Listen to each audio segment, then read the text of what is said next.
name is Mark Windrum. I'm the State Manager for the West Coast and Central Australia here at the FBAA. And we're joined by Donelle Brooks, the Head of Third Party, and Andrew Moulds, Head of Asset Finance, Lend Capital, who'll be chatting about how to own whole of wallet, including different asset classes, the role technology plays, multi-products, and evolution of the non-bank sector with real client scenarios. Now, shortly, I'll pass you over to Donelle and Andrew, but please, just to let you know, there will be opportunities for questions. So if you pop them into the chat box, we will get through to those at the end of the session. And then Donelle and Andrew will be able to answer those for you. Now, please keep them coming. We had one of these sessions on Tuesday during the course of the week, and we had a lot of good questions that came through. So please keep them coming, and I know the guys will be more than happy to answer them. Now, the internet may cause some lag, so please bear with us. Keep going, and look, everyone's on the internet still, so yeah, keep going, and please bear with us. As I said earlier, though, there will be a link to the recording on our YouTube channel after, but I'll pass you over to Donelle and Andrew to commence their presentation now. Good morning, FBAA family. Thank you, Mark, for that wonderful introduction. I love being able to do these webinars with Andrew because he certainly is an expert in seeing products coupled. So, Mouldsy, it's great to be doing this webinar with you this morning. Yeah, it's fantastic to be here, and great to have the FBAA invite us in to talk about what I know we're both particularly passionate about. So certainly the diversification and helping brokers to do that, and whole of wallet's certainly a great place to start. Thanks very much, guys. Well, I'll hide myself, and over to you. Thanks so much, Mark. So let's get stuck into this. If we can give you back some time in your day today, we will. But firstly, I really encourage any questions, any commentary even at all about what we're going through today. We really encourage you to reach out to us in the chat function. We are both very skilled in the alternate commercial finance sector, and we're going to have a chat about a lot of things alternate commercial and whole of wallet today. So what is whole of wallet? It's definitely an old banking terminology that's come back to surface in our modern world. And it's really about that ability to do one of two things, really. And that is if you're going to need to write a credit submission or a memorandum and you're not skilled in that yet, then definitely, partner with someone within your network who does have those skills.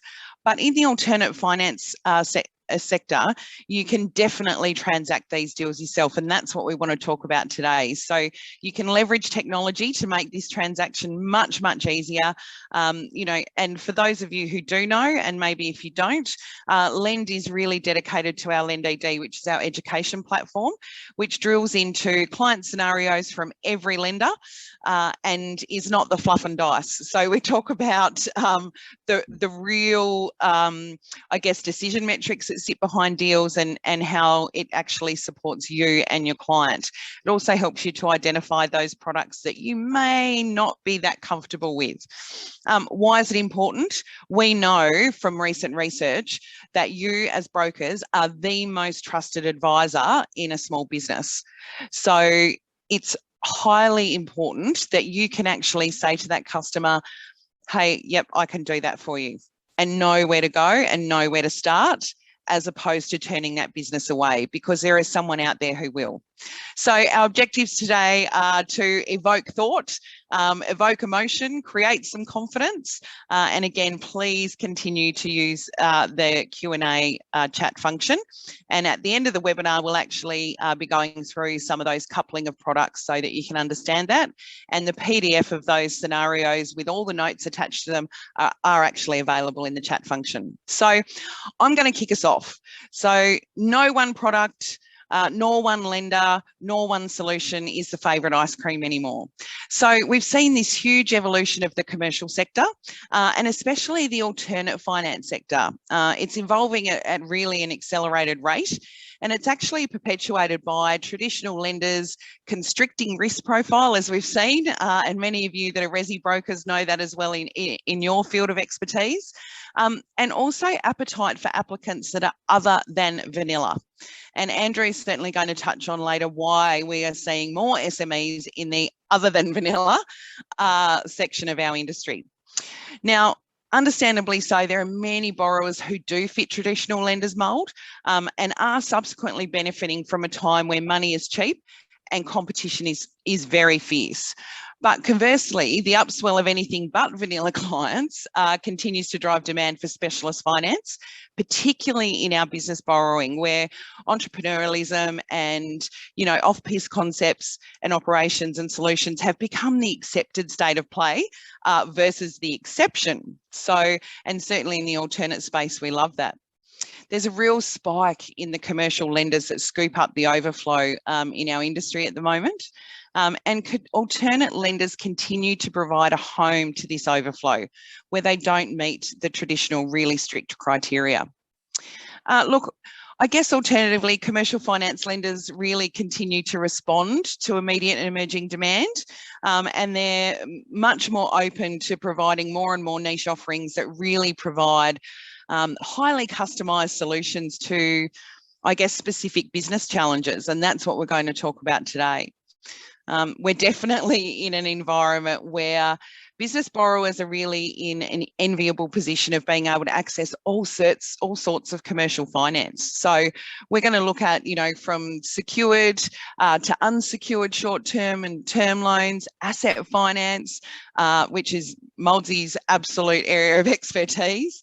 We're going to talk about line of credit, supply chain finance, invoice factoring, and really we're here to help you understand how to tap into those products and how to identify the need in your client. But before I hand over to Andrew, I guess, you know, for me, interestingly, not only have the type of lenders and products, product areas have changed, but so has the profile and the maturity of our business borrowers. So how's the SME landscape changed? I'm going to stop talking now and hand you over to Andrew, and he's going to chat through that. Thanks, Donelle, and I think, you know, tremendous commentary about where the market is. The growth in alternate lenders has been phenomenal. You look over the past 10 years, it's an escalation that we haven't seen before, and it's because our SME clients have that need. Why do they have that need? I think particularly in the last 2 years, we've had COVID. It's had a huge impact on businesses across the board. We have started to see the economic growth rates in the last 12 months come back, and within that, we've seen data even from the Reserve Bank that says our banks are not lending the same level in business lending that they were, but the non-bank sector has grown significantly. So that's kind of great. That's the data, right? But why is that happening? That's the deeper question. Why does that happen? So few fundamental reasons. Definitely with government guarantee scheme and some of the money that's gone into market, we've seen some non-bank lenders getting some of that cash and getting that cash out to market.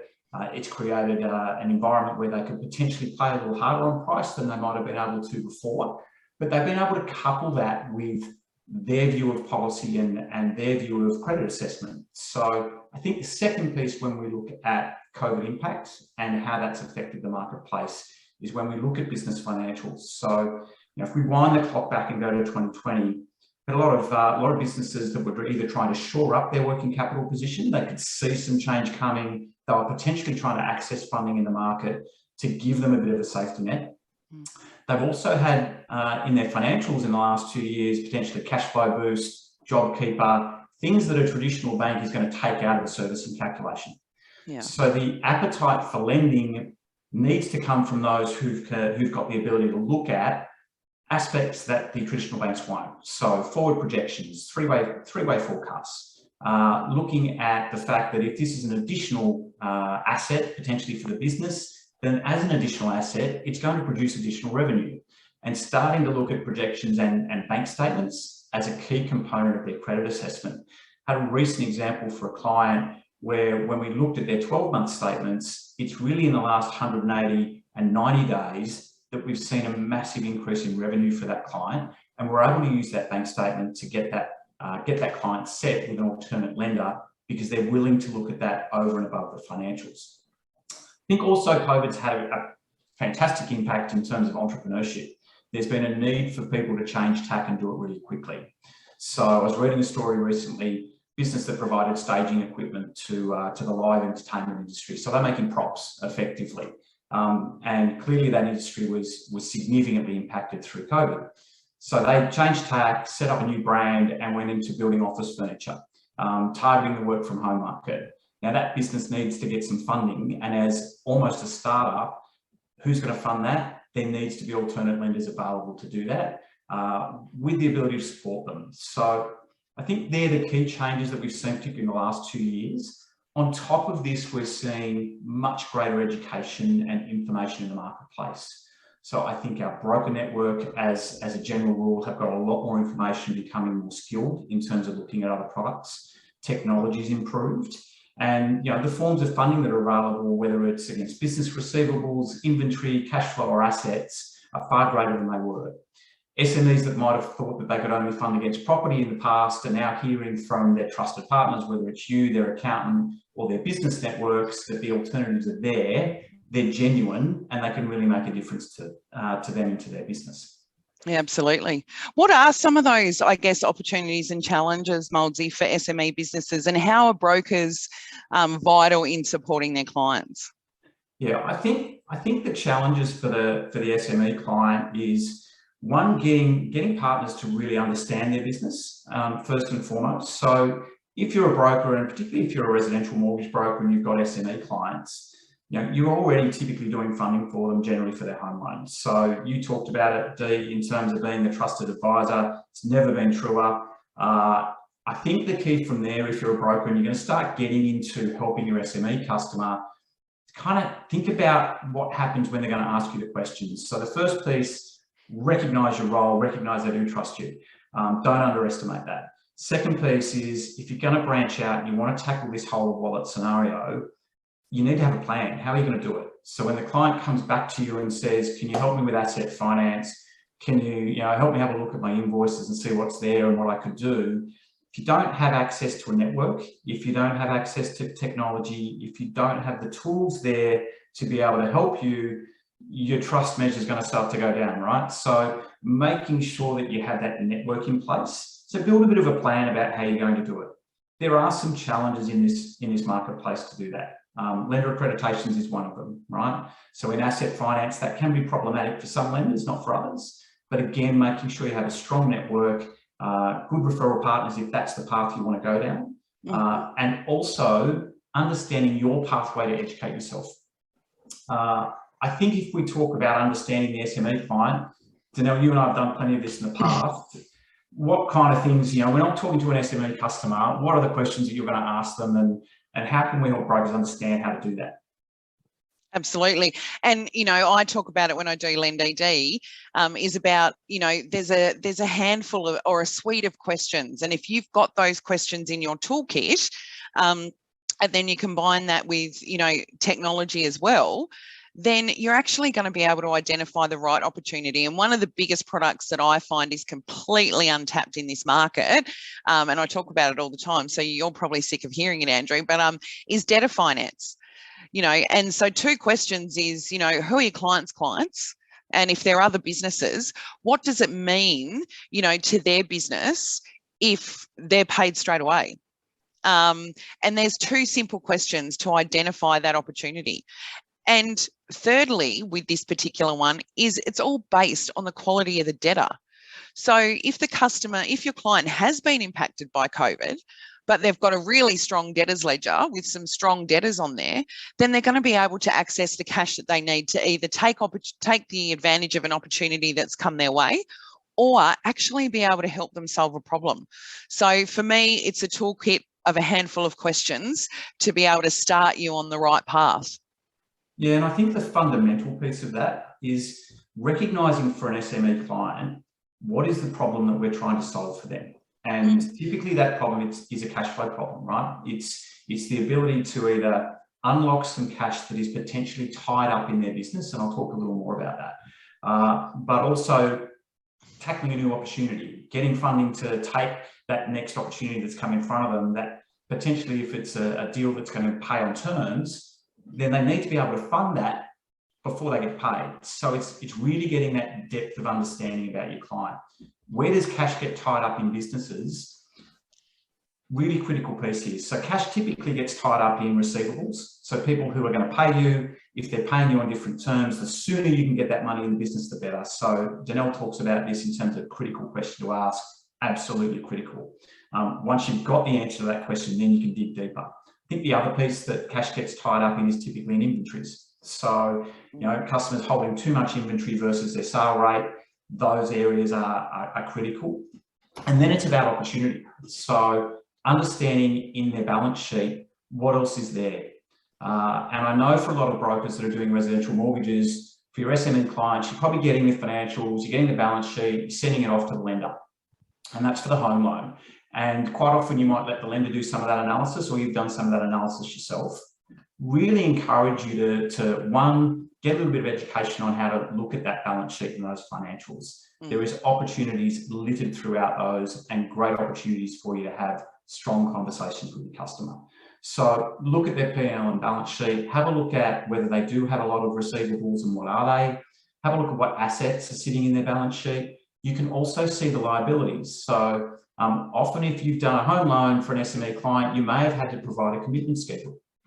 If you've provided a commitment schedule to the lender, that's telling you instantly what assets they've got and when they finish. So have that conversation. Is there a residual payment or a balloon payment that they need help to refinance? Are they looking to replace that asset at that point in time? Yeah. So there's a whole heap of questions that we can start to ask the customer, ask your SME client, from engaging with them on their P&L and their balance sheet. And I'd encourage you not to be scared of it, right? There's some huge opportunity that's sitting in there. And I think the thing with that, Andrew, and I know they're a great partner of the FBAA, and they're certainly a partner of ours here at Lend, and we've seen them across the board over the last few months. But, three great men in our industry have got together to sort of form Ascendo, which is a great training organisation, which really does drill into being able to identify and being able to quickly navigate, I guess, commercials, so that you can quickly see by looking at the ratios that you can calculate from financials whether your customer is eligible for major lending or bank lending, and then just purely being able to look at the time urgency of that request for funding.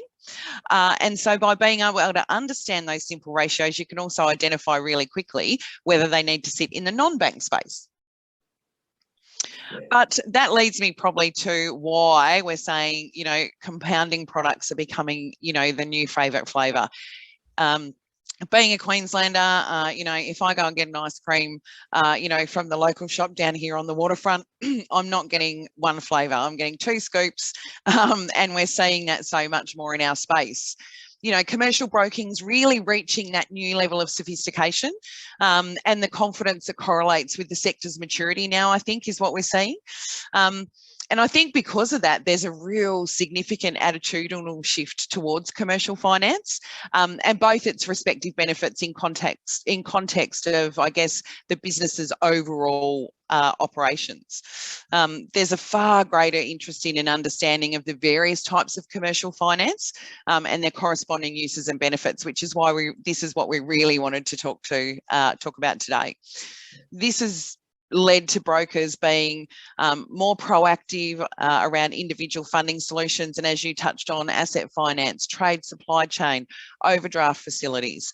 And in addition to this, I guess the associated vernacular has really shifted. The most notable change is considering the cost of the opportunity versus on rate alone. And I think that's what's really important. And, many of our lenders on our panel talk about it. Andrew, you and I talk about it. And we understand that there are many life events that do not actually reflect on the creditworthiness of the business. And so you want to be able to help that business either, as we say, one, take advantage of a great opportunity. And certainly in our space, we've seen lots of requests for funding around RAT. Purchasing RAT, and then having, great supplier agreements on the back end of that. And then also we see where we're really here to solve a problem. Now, we see it a lot, solving problems we're seeing in the typical industries around, tradies, retail, where things are back, but there's been a cost to the business while things haven't been so great. And that's where this alternate funding sort of comes into play. Have you got anything you want to add in there, Mouldsy, before we sort of start working through some scenarios? Yeah, I think the thing that I would add is it's important to try and match the funding that you're securing to the need. So when we're talking about compounding products and multiple products, key example for me is one that one of our brokers did late last year, where he was talking to a client. He was a relatively new business, which makes it challenging in the traditional bank space to get funding full stop. He was servicing KFC outlets. I was actually doing refits for a number of KFC outlets, and had the opportunity to secure additional work for them, but didn't have the vehicle, needed to put on more staff, and was on payment terms with KFC. So one, we had an asset finance need. Now that particular product suits a longer term. That asset has a longer life and a longer need. So it's matching the funding requirement to what the need is. And it's an asset need. It's going to amortize over a longer period of time. The effective life of that asset's 8 years. However, what he also needed was that short-term funding to get through the initial cost of hiring, of getting the tools, of getting the supplies, getting all the equipment. So some short-term funding for him for an unsecured facility, which was what we were able to do for that client, was critical, right? Because he's able then to pay that facility back as he gets the margin in from doing the jobs. So what I'd add to it is, we talk about multiple, right, flavours. Make sure that you're matching the flavour to the need, right? It's a critical part of the job. Yeah, and I think the thing about that is trying to, again, evoke that confidence and upskill brokers who want to move into this section to make sure that, you're not giving someone who's got an allergy to nuts a pistachio flavoured ice cream, to keep, and we laugh and we loved, this one flavoured, not one flavoured ice cream approach anymore. And so we really are trying to use, that as the basis, as that thought-provoking piece. Is this a one flavour? And that's not to say there won't be a one flavour at some point for your customer or for your client. But typically, because of the last 2 years, we're seeing, that multitude of products. We're seeing, a major, a bank coming in or a major lender coming in and providing one type of facility, and then a non-bank or an alternate lender coming in to provide the second piece to drive the outcome for the business. So I'm going to share the screen. I love doing this bit. So, and all of you who are on today, excuse me, but I left my mouse at home, so I'm driving by the actual mouse pad. So let me bring this up. And Andrew, you'll be able to tell me if we can see this. Yeah, we can see that. So that's looking good. Excellent, excellent. So how to own whole of wallet, what do some of these scenarios look like?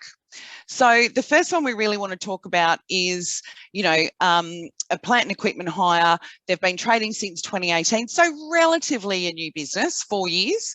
They're based here in Queensland, and it's an invoice and asset deal. So I'm going to handball to you, Mouldsy, because this one's right up your alley, and we're seeing that leveraging of invoice finance to actually help service an asset finance purchase. So over to you. Yeah, absolutely. So this was a client operating wet hire and transport services to the mining, civil and rural industries. They've been fortunate they weren't affected by COVID, but they had been affected by a major fire at a mine site. So it had severely dented their historical income. That mine had been inoperable, and they actually had to sell off some of their equipment to keep their business moving until they picked up some new work. So what happened after that was that conditions improved. They actually picked up a really lucrative contract. They needed to fund additional trailers, and they also needed some cash flow to capitalise on that opportunity because there were some payment terms that sat on alongside that. The lender was actually able to act as a one-stop shop. So we went to a lender here for a couple of reasons. One is, when you look at plant and equipment hire as an industry, not everybody wants to do that. So they associate a little bit of risk with hire businesses. So alternate finance for this industry is quite common, and generally a place where they'll find some lenders that are amenable. It was also the fact the business wasn't particularly old, and it had that issue in the mine fire. So if we were looking at the historical financials, it wasn't going to present a picture that was going to support that lend purely at a debt service level. So what the lender was able to look at was the value of the contract that they were going into. They were able to look at the existing invoices that they had as well from clients. Over and above that, the best thing I liked about this solution was, in doing this deal, the lender was also able to talk proactively with the client about credit insurance, so that they were actually able to protect, not just get the funding from those invoices, but also take insurance out on that on those invoices, so that if there was a problem with that creditor, they wouldn't suffer. So a really good solution, and I think a great example of how unfortunate incidents can happen, but it takes someone with a forward-thinking approach to help somebody get back on their feet. This business is going fantastically well. So to me, that's a really great example of using two solutions, right? Two product solutions to get to the right outcome for the client, and a good outcome for the lender, broker, client. Everybody won in that scenario. Absolutely. And, I think the minute you hear fire, disrupted business, some people would want to walk away from that deal, but this is nearly $1 million worth of funding that has absolutely turned this business back around.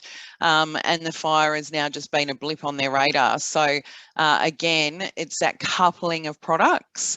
And it's also, once you identify the opportunity, the lenders are the experts. And I can tell you that every lender in the market, major or non-major, wants clients, wants customers. So as long as you understand how to identify the opportunity, the lender is also going to be responsible, in holding your hand and assisting you to, one, gain knowledge at the same time for yourself, but secondly, provide the solution for the client, right?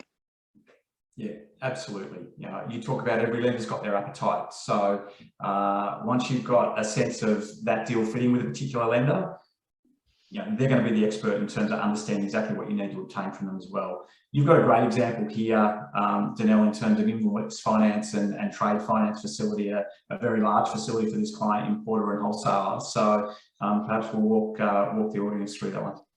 Yeah, absolutely. And as you all know from what I've spoken about already, for me, invoice or debtor, depending on what terminology you're used to or familiar with, again, completely untapped. So I think a lot of us would have loved to be part of this business or close to this business, and some of us were probably in COVID. They're actually an established alcohol import and wholesale business. So trading 15 years, been in the game for a long time, and obviously the business performed strongly during COVID, and many of us would have supported them due to the ongoing demand for alcohol in Australia. So the business was growing under new management, which is interesting because some lenders take that into consideration, and with a large proportion of their working capital actually tied up in stock and, boom, outstanding invoices.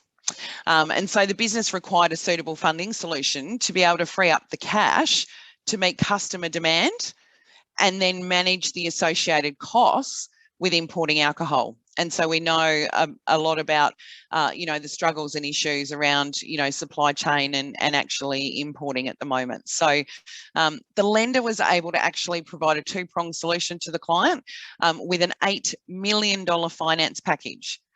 Now, that was made up of a $6 million invoice finance facility, and they coupled that with the trade finance facility.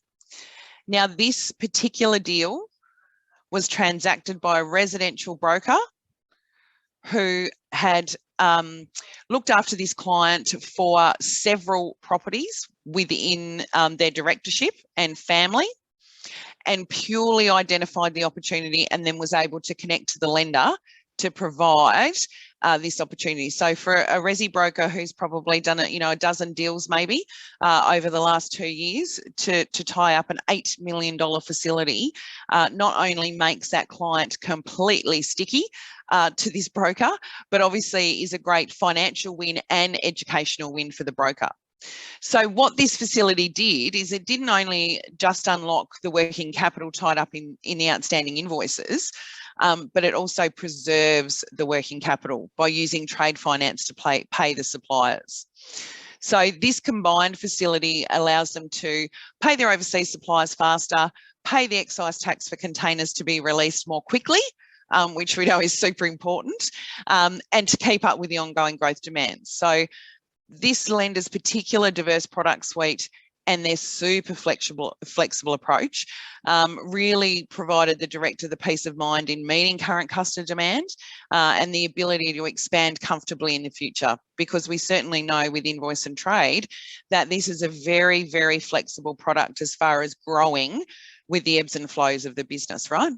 Yeah, just to maybe dig into that a little bit, Donelle, the invoice piece, I think for most brokers is relatively clear, right, in terms of understanding we're securing against an invoice, the lender's making sure that they've got effectively a lien over that for payment. What about the trade piece? We often talk about it. It's generally done for overseas suppliers. How does that facility really work?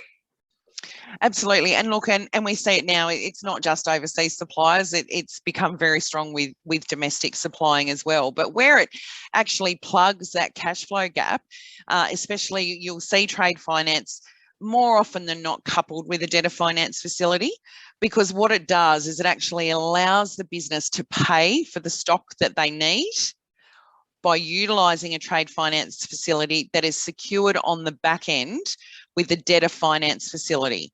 So to use a really simple example to explain that, you want to buy in 500,000 rats, and I have to make sure I don't say rat test, because Mark Windram's, lovely premier over there said it about 15 times. So it's not a rat test, it's a rat. So rather than having to come up with that, if they're buying them for $2 a piece, that's $1 million. So rather than have that come out of your cash flow, that $1 million is provided to you through a funder. And on the back end, you have an agreement with a Priceline or a supermarket chain or, a chemist chain to be able to provide that into their business when it arrives. So therefore, the lender has a lot of comfort in knowing that you're going to get this stock in, you're going to sell it, and it hasn't meant that you've had to touch your working capital that's in the business, which means that your client can continue to, add more staff, market more, invest in technologies, invest in upgrades in the business. So if you think of trade that way, is the ability to purchase goods that you need, that your client needs to sell, without having to physically take the dollars out of their bank account. And I think that question comes back to opportunity costs. So, we talked about it earlier. It's having that conversation with your SME about, if this money was in your bank account, what could you do with it that's going to improve the position of your business? As you pointed out, Donelle, it could be staffing, it could be marketing, it could be a range of other areas in the business that will help them grow by retaining the capital in the business. And what they'll get from that is more than the cost of the funding. Absolutely. Now, I'm very wary that we've spoken about $1 million deal and then an $8 million deal. And so I want to, bring the next one back, I guess, to a smaller scenario and something that many of you may be exposed to more often than not, which is in the tradie section, which we spoke about.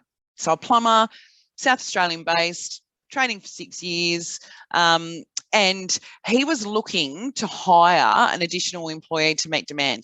He needed to purchase the equipment to do that.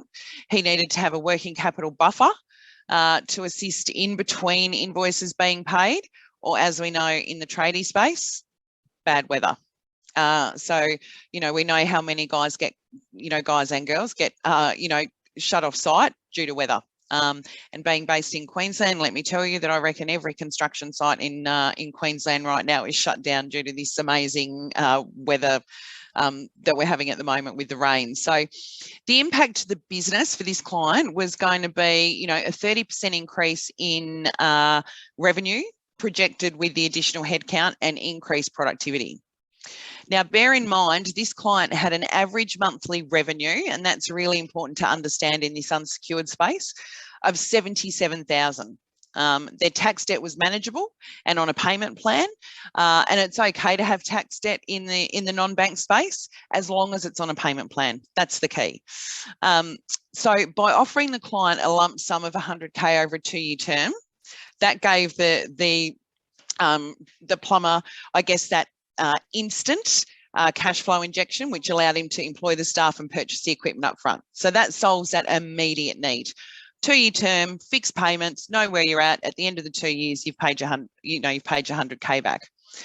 But then the lender was actually able to support the client with a $25,000 line of credit. And we're seeing a lot of lenders in the alternate space come out with a line of credit or an overdraft. And the business had the comfort that they only needed to use that facility, more so in quiet times. And they were only required to pay for what they use. So the 100Ks sorted the immediate need, and that was all going out the door. It was literally hitting the bank and going back out the door. But having this 25K in a line of credit meant that it allowed the business to be able to, if they were called off the site, and that plumber still needs to pay for his goods that he's bought for the job, he still needs to pay for the staff, that line of credit allows him to draw up and pay off as often and as regularly as he needed. So again, these are all great scenarios where lenders have been able to support clients to take advantage of an opportunity. And this particular plumber, the testimonial that he wrote for this lender was outstanding, because he said his business would have possibly dropped, from a bit over $500,000, nearly $1 million business turnover a year, to half that if he couldn't grow because of the demand. So again, a coupling of products, something that the customer knows the payment amount every single week, and something that he can utilise when he needs it. It's a pretty interesting one, hey, Mouldsy, and especially in the smaller end of town, A great example of small business. We talk about, and for a lot of mortgage brokers in particular, their mortgage books have got plenty of these clients in them. And the real piece for me is to, engage in a deeper conversation with your SME client, understand what their goals are for their business and how is it that you can help them with a funding solution to get to those goals. At that point, I've seen brokers become more than just trusted advisors, but actually close friends, because they're helping these SME clients on a journey to achieve their business goals. So, it's critical to have the cash flow to do that. And this one solved that. We're going to, I guess, move into a slightly different example that sits more in what scares a lot of people typically, which is a bit of a private lending space. So we are, and I think before we touch on this one, Andrew, it's a really great opportune time to talk about that, cost of opportunity, and not focusing on headline rate. The main point of all of these scenarios and the product is about the customer's affordability and ability to service. 100%. We're all in that space. No one wants to provide funding to a client that's going to hemorrhage their cash flow and shut their door. But, our old mates at Strive Financial, have the great example, and we quite often refer to it with, the Coke can. And Cam talks about, you have a Coke can on the shelf for $3 and you buy it for $1. Now, if you haven't got that dollar to buy the Coke can, if someone's going to charge you, 4% a month to buy the Coke can, are you going to pay $1.04 to still make $1.96? Of course you are. So we need to not focus on the rate and focus on the cost of the opportunity and the fact that your client can actually service and afford the funding that's presented to them. But anyway, I'll stop talking. Talk us through this, the real estate agent. This is really cool. Very, very short trading length as well. Yeah, real estate agent trading since 2020, based in your neck of the woods again. The solution for this one, second mortgage on property for a facility of 250K. But the client, critical issue, client had only been trading for 15 months. Again, opportunity. What was the opportunity? Chance to secure a rent roll to add to their business at a very reduced cost. So, the level of opportunity for this client was significant. The problem was short-term trading and ensuring that they could find a funder to do it really quickly, because there were a number of people competing for the sale. So the client wanted to access the equity in their property to be able to complete. There was a lot of other interest, as I said, so it had to settle within the week. Client couldn't get to a refinance with the bank in time. You can imagine trying to get 250K for this in a traditional space. It'd be months, not weeks. So yet alone 1 week. So the solution was that we're able to get the client to a lender to access $250,000 through a second mortgage. There's no financials here. There's no tax returns. There's no credit checks, financials, or bank statements. This was purely about the opportunity, the entry, and the exit. So the rate was 2% per month. And we might balk at that and go, oh, 2% per month. But again, it's all about the opportunity. The client, after 90 days, got their refinance through the bank, had leveraged the opportunity to get the rent roll, paid the second mortgage out without penalty, and was on their way. So it's about finding the right solution based on the opportunity. But I think this is a spectacular example of some of the gaps that private lending fulfills and does very, very well for the right opportunities, the right clients. Absolutely. And, you know, the biggest message, I know that certainly sometimes for resi brokers, the private lending space can seem a little scary. And we understand that, and we want to try and, you know, bridge that gap between, you know, thinking that it's a scary product or the rates are ridiculous. One piece of advice that we can give you here from Lend is that if there's any lender in this space who wants to charge upfront fees, that's when you need to question who you're dealing with. It doesn't matter whether it's on our panel, whether it's someone that you've Googled, whether it's someone that you've been referred, but really just if you've got someone who's charging an upfront fee before, you know, a commitment fee, some of them call it, before there's any valuation or letters of offer, then definitely that's the one just to question whether you're actually dealing with the right partner. So, as I said, I was really quite keen to be able to give you guys back some time in your day today, and we're pretty much on time. Why Andrew and I just have a bit of a chat to you all about where we see the sector going in the next 12 months. Again, please, any questions, pop them in the chat now. We're going to have a few minutes at the end to be able to handle those. And honestly, again, this is to evoke thought.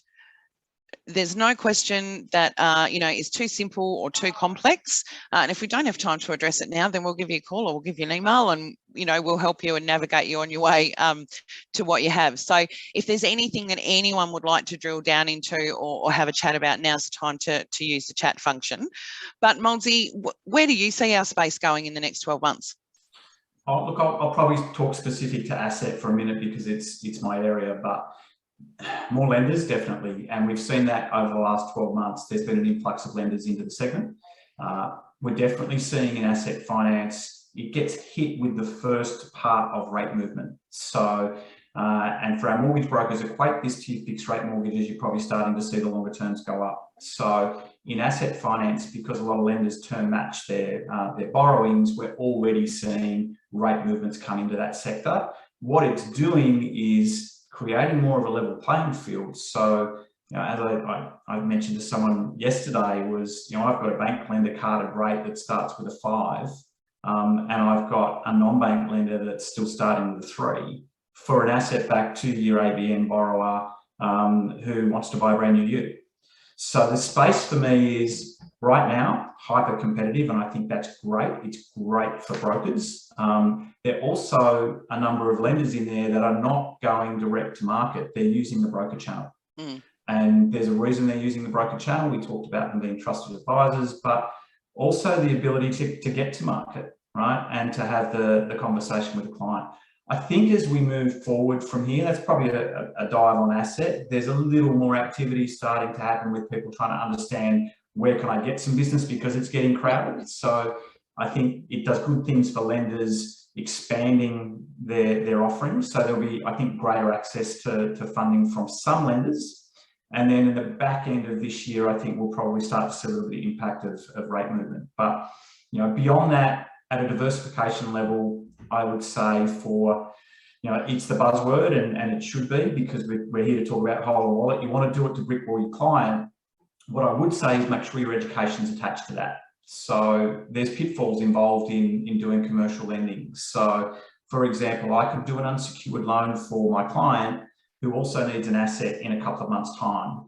And by doing the unsecured loan, I'll have a selection of lenders in the asset space that won't look at that loan because he's got an unsecured loan. So I've got to make sure I'm doing a few things necessarily in the right order sometimes, or at least ensuring that the client's aware of what will happen next. And my big part of that is have an in-depth conversation with the customer. Don't just do transactional for this transaction.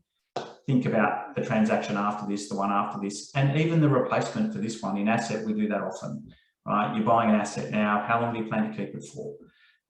What's the strategy after that? Is there another one coming? Are we looking to grow? So that for me is where the next probably 12 to 18 months sits. Yeah, and look, for me, I guess, you know, I was at the, the SME broker boot camp last week. And again, Stewie Donaldson put the question out to the brokers that were there, which are all new brokers, about, what are the top 4 or 5 things that stop you from actually transacting in this space? And, there's time, there's cost, there's, technology, and then really most importantly is the education itself.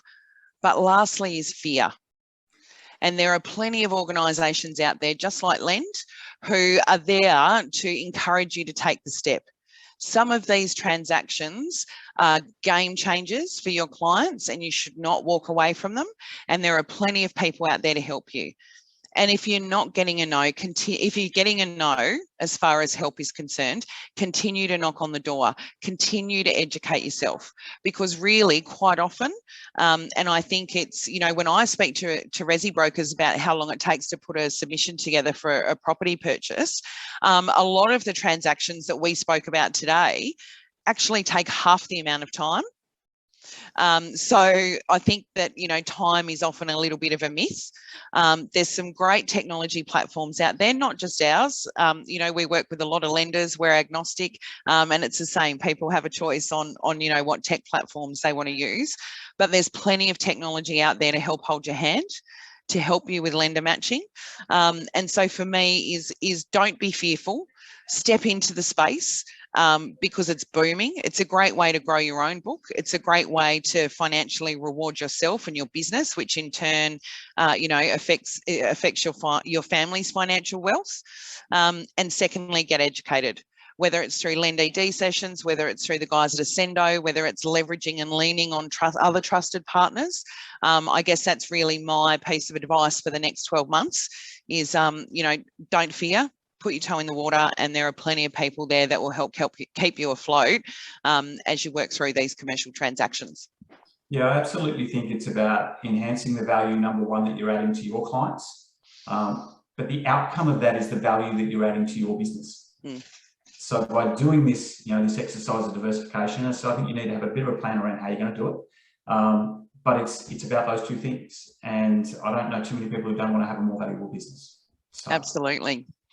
Now, I have seen nothing in the chat function yet, which is quite okay. I know that, sometimes our brokers are taking all this in and there will be questions afterwards.